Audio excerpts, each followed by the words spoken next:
I want to talk to you today about feeding your destiny. We may not realize it, but we're always feeding ourselves. What we watch and listen to, the people we're around, the thoughts we're dwelling on, that's feeding our inner man. If you go to lunch with people that talk bad about the boss, make fun of a coworker, put down a friend, they're feeding you gossip, feeding you jealousy, feeding you disrespect. Here's the key. Whatever you feed is going to grow. You may not like what they're feeding you. You're a nice person. But if you continue to hang around them, before long, you'll be gossiping. You'll be critical. You'll be disrespectful. Why? Because you kept feeding the wrong things.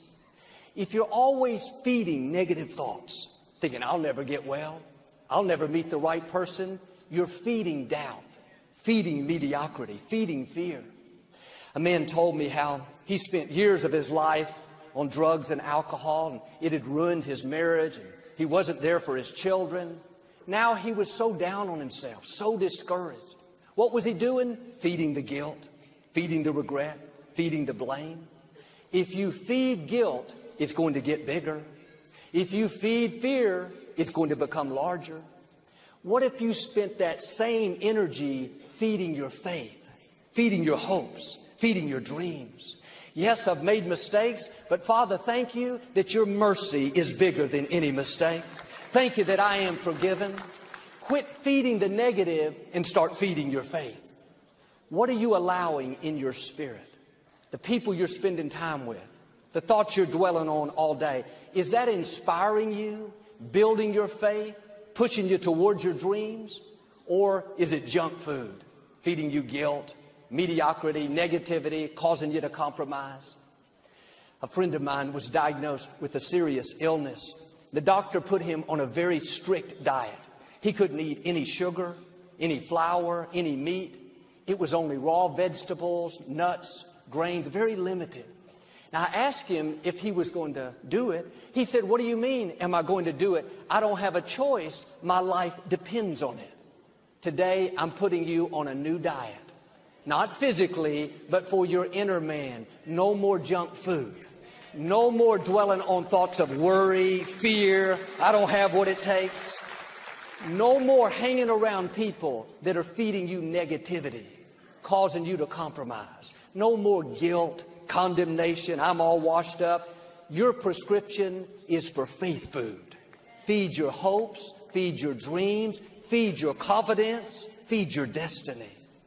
Well, Joel, I'm not that talented. I don't have a good personality. I'm not as attractive as my friend. Quit feeding the insecurity. That's not on your diet. Your diet is what God says about you. I am fearfully and wonderfully made. I am one of a kind, a masterpiece made in the image of God.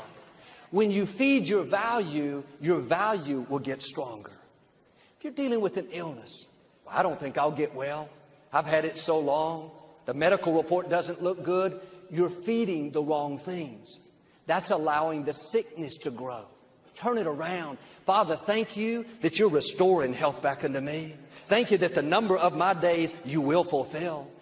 You feed your faith like that. What's happening is the doubt is getting weaker and weaker.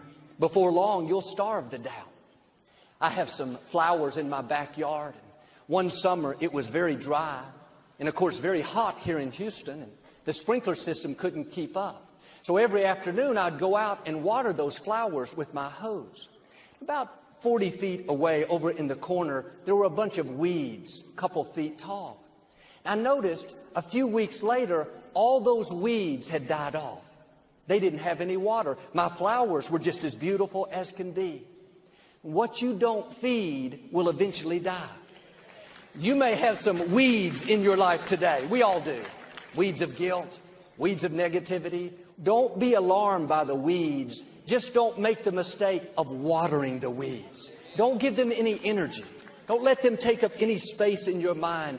What you quit watering will eventually go away.